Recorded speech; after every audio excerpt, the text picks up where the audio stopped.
بسم اللہ الرحمن الرحیم۔ شروع اللہ کے نام سے جو بڑا مہربان نہایت رحم والا ہے۔ السلام علیکم میرے بھائیوں اور میری بہنوں، آج کی ویڈیو میں آپ لوگوں کو دل کی کمزوری کا علاج بتانے لگا ہوں۔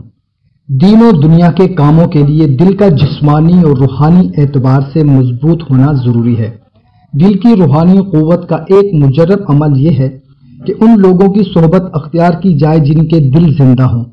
جب کسی گاڑی کی بیٹری بیٹھ جائے تو اس کی تاریں کسی فعال اور مضبوط بیٹری والی گاڑی سے جوڑ کر اسٹارٹ کر دیتے ہیں۔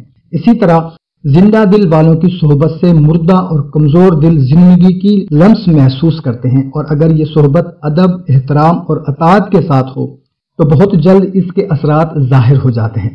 نیز قرآن کریم کی تلاوت اور موت کی یاد بھی دلوں کے زنگ کو دور کر دیتے ہیں۔